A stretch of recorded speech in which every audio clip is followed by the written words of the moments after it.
नमस्कार शेतकरी मित्रांनो, मी लक्ष्मण मुकुंदा टेकाळे, मुक्काम पोस्ट भुंबळा, तालुका लोणार, जिल्हा बुलढाणा। आमच्या गावामध्ये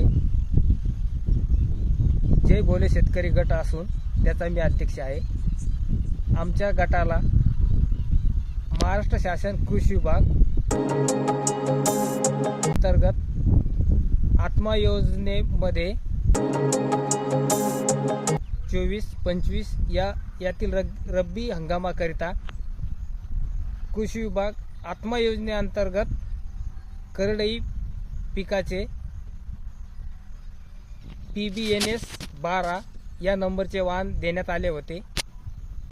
आत्मा योजनेअंतर्गत रब्बी हंगामाकरिता करडई पिकाच्या शेतीशाळा राबवण्यात आल्या। या शेतीशाळेमध्ये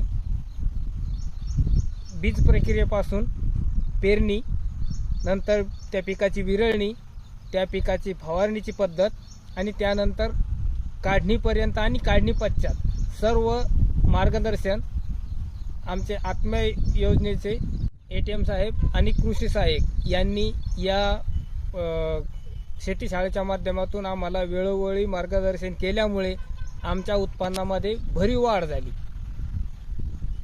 या वाहनाचा आम्हाला एका एकरामध्ये जवळपास 9 क्विंटल 86 किलोपर्यंत उत्पादन एकरी आलेलं आहे आणि याच पद्धतीनं बाकी शेतकऱ्यांना सुद्धा याच कमी जास्त प्रमाणात उत्पादन झालेलं आहे।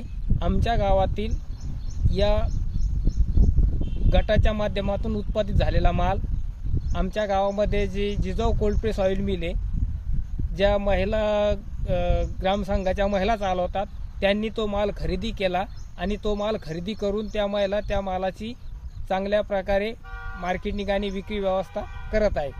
यामुळे गावातच माल तयार झाला असल्यामुळे आम्हाला मार्केटिंग आणि बाहेर आडात हमाली ह्या गोष्टीची कुठेही अडचण आलेली नाही। गावातलाच माल गावातल्याच मिलला, की जी महिला ग्रामसंघाच्या महिलांनी जी मिल सुरू केलेली Jijau cold press oil mill, तिथे ते खरेदी करतात आणि त्यामुळे असं झालं की गावातील लोकांना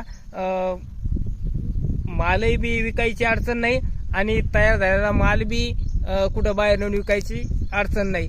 आणि जे शेतकरी आहेत ते सरळ शेतकरी करडी आणतात आणि तेल गाळप करून घेऊन जातात। त्याच्यामुळे दुहेरी तिहेरी फायदा या करडी पिकाच्या प्रकल्पाच्या माध्यमातून झालेला आहे। धन्यवाद।